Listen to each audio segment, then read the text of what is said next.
ओम शांति। ओम शांति भाई जी। आज हम हैं ओआरसी में, वासी मानेसर में, मानेश्वर में। और आज हमारे साथ हैं बीके संतोष, जी जो ज्ञान मार्ग में प- लगभग 25 सालों से हैं। नहीं 25-26 साल से हूँ, लेकिन आई 23 साल पहले समझ में। अच्छा, संतोष जी के बाबा से जुड़े हुए बहुत प्यारे और बहुत मीठे अनुभव हैं। क्यों इन्होंने बाबा के ज्ञान को चुना, कैसे इनका आना हुआ, आज हम सुनते हैं इन्हीं के मुखारबिंद से। तो संतोष जी, आप ये बताइए, आपका बाबा के ज्ञान में कैसे आना हुआ? मेरे बाबा का आना तो मेरी भाभी ने मुझे कोर्स करवाया था। मेरी कुछ समझ में नहीं आता था। आत्मा कैसे, मैं सुनती और घर चली जाती थी। बस ऐसे ही सोचती थी क्या है ये ज्ञान। तो ये सारी सीनरी लगी रहती। मैं पूछती दीदी से, दीदी ये क्या है? ये भगवान का प्रचार है, भोले का क्या है? क्या माता भोले का प्रचार है? क्या? अच्छा ठीक है। जाती मुरली सुनती, कुछ समझ में नहीं आती। फिर जब मेरा नंबर आया माउंट आबू आने का, क्योंकि मेरे हस्बैंड थे वो मुझे बहुत गाली देते थे, बहुत बुरा बुरा बोलते थे। कोई बाबा की फोटो ले जाती तो फाड़ देते थे, बहुत गंदा बोलते थे। कोई नहीं, मेरा कैसे करके नंबर आ गया माउंट आबू जाने का। कुछ उस समय में ही हमारी 16 साल की बिटिया खत्म हो जाती है, तो मैं रोती रहती थी। तो हमारे कोई घर के पास एक बहुत बुजुर्ग महात्मा खड़ा, ठंड का टाइम था। उसने, माता क्या हुआ था? 1.5 महीना हुआ था बच्ची खत्म हुए, 25-26 साल पहले ही। हमने बोला ऐसे ऐसे बात है कि माता रो मत ना, वो बच्ची तुम्हारी आएगी, वो आत्मा जरूर आएगी।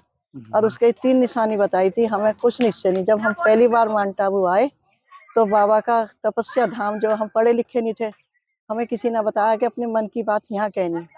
तो हमने अपने बात रखते बाबा के सामने, कितनी बार आते थे हम। तो हम तपस्या धाम में जाते थे, दिन में 20 बार, जितना भी मन करता था, ताकत थी शरीर में। बाबा हमें निश्चय नहीं है, हमसे बहुतों ने कह दिया कि वो बेटी आपकी आ चुकी है, हमें निश्चय नहीं है। तो जब हम 8 दिन में अपने घर पहुंचे, तो हम उस पोती से मिले, 1.5-पौने 2 साल की थी। तो हम उसके बाबा से बात बता रहे यहाँ के, जो हमने यहाँ सुख मिला, आनंद मिला हमें। तो वो बच्ची कहती है, अम्मा मैं नीना हूँ। मतलब हमारी पोती का नाम था दिव्या, उसका नाम था नीना। तो उसने अपने मुख से बोला, अम्मा मैं नीना हूँ, अम्मा मैं नीना हूँ। एक बार नहीं 20 बार बोला। और वही निशानी उसके है जो किसी महात्मा ने मुझे बताई थी। जब मुझे पक्का निश्चय हो गया कि हाँ, मुझे भगवान मिल चुका है, और फिर मैंने परमात्मा की, दादी के मस्तक में से ऊपर से लाइट आती भी आई है, एक लाइट बहुत तेजी से, और गई है। ये भी मैंने पहली बार अनुभव किया था जब मैं आई थी कहाँ पे ये आप जो माउंट आबू में, माउंट आबू में? बाबा मिलन में। अच्छा, हाँ, बाबा मिलन में आपको कहाँ पर ये जो कह रहे हो आपको लाइट आती हुई किसमें दिखी? दादी की इस तरह से यहाँ से लाइट गई है बहुत तेजी से, और आई है एक लाइट। दादी आप किसके, गुलजार दादी की बात हाँ कर रहे हैं? हाँ। अच्छा, तो ये आपको किसने प्रमाणित किया कि ये जो आपकी पोती है ये यही तो आपकी बेटी है? मतलब मुझे उस बच्ची ने मैं यहाँ पे बातें करके जाती थी हुँ, बाबा के उस वहाँ पे रूम में, हुँ, तपस्या धाम में, कि मुझे निश्चय नहीं है, लेकिन उस बच्ची के मुख से कहलवाया। वो क्या ओके। जाने की बुआ कौन, क्या नाम है उसका, क्या नहीं। हुँ, हुँ, उसने हुँ। अपने मुख से बोला कि मैं नीना हूँ, सीने में हाथ मार के अपने। और क्या उन्होंने निशानी बताई कि ये आप ही की बेटी है? वो मतलब बच्ची ने हाँ, अपने मुख से कह दिया, तो मुझे विश्वास हो गया कि अच्छा। भाई ये तो भगवान के अलावा जो और भक्ति मार्ग के दो दो जनों ने, 3 जनों ने कह दी, और दादी ने कह दी, जो हमारी सेंटर की दादी थी, तब भी मुझे उनका भी विश्वास नहीं होया कि हुँ, वो आत्मा आ चुकी है। उन्होंने भोग लगाया था, तो उसमें उन्होंने उनका साक्षात्कार होया था, लेकिन मुझे निश्चय नहीं हो रहा था, क्योंकि मुझे इतनी समझ नहीं थी। हुँ, हुँ, हुँ, तब हुँ। मैं यहाँ से गई हूँ और उस बच्ची के मुख से निकला, तब मुझे निश्चय होया कि हाँ, ये बात सच है।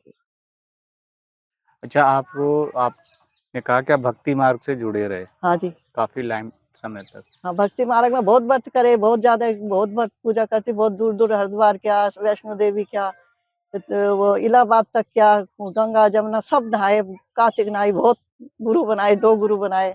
बहुत मतलब बहुत तपस्या करी, बहुत इच्छा थी कि भगवान कैसे मिल जाए। तो और कोई ऐसी हाँ, आपको अनुभव रहा हो बाबा के साथ कि बहुत वो तो बाबा तो बहुत अच्छे-अच्छे और एक टचिंग दफ़े हमारे कोई 17-5-22-23 साल पहले हमारी चोर आ गए थे रात को 3 बजे, 2 बजे। तो हमें बाबा ने आवाज़ लगाई थी कि संतोष उठ, चोर घुस गए घर के अंदर। अच्छा, तो फिर आपकी उठ चोरी गए थे। आप उठ गए फिर हाँ, चोरी बच गई। चोरी तो वो तो उन्होंने निकाल लिया था, जो ताला तोड़ लिया था, घुस गए थे अंदर, और बहुत सामान बच गया ले जाने से। मतलब आपको अब जो है कि आप जो कहते हैं कि ज्ञान मार्ग ज़्यादा बढ़िया है अरे बेटा, भगवान का जहाँ से जो जिस चीज के लिए आदमी परेशान है, दुखी है, व्रत पूजा किस लिए करता है कि हमें भगवान से मिलना है, जी। ठीक है? लेकिन तब भी भगवान नहीं मिला। गुरु हुँ। बनाया, माला फेरते तो दुनिया भर की गलत बातें आती दिमाग में। तो अभी यहाँ पे आपको लगता है कि ब्रह्मा कुमारीज़ में वाक़ई में भगवान हैं, हाँ, आते हैं? है क्यों नहीं है। तो आपको कैसे महसूस हुआ? मैंने आपको बताया नहीं, मैंने कुछ उधर जो आपने बेटी वाली बात हाँ, बताई? बेटी वाली बात से फिर मैंने वो लाइट ही तो है परमात्मा, हाँ। ज्योति बिंदु हुँ, है हुँ। या नहीं? तो वही देखा तो आप मेरा। ज्ञान मार्ग में लगातार चलते हैं? हाँ, अब तो लगातार ही चल रही हूँ, तो 13 बार तो माउंट आबू हो आई हूँ मैं। अच्छा, अच्छा, हाँ, अच्छा। हाँ, ठीक है माताजी, आपने थोड़ा-सा अपना समय निकाला, लोगों को समझाने की कोशिश की कि भक्ति मार्ग और ज्ञान मार्ग में क्या डिफ़रेंस, आपने क्यों इधर आए। जी माताजी, आप यहाँ आए उसके लिए ये बच्ची धन्यवाद। है कि छोटी है, ये बाबा को याद करती है खूब। अच्छा, है ना हाँ, बच्चों? ये पानी पीती है तो कहती है हाँ, कि बाबा आओ, कुछ खाती है बाबा खाओ, सोती है तो बाबा गुड नाइट, मेरे हाँ। गले लगती है ओम शांति करती है। चल बेटा, अच्छा भाई जी ओम शांति, चले? ओम शांति।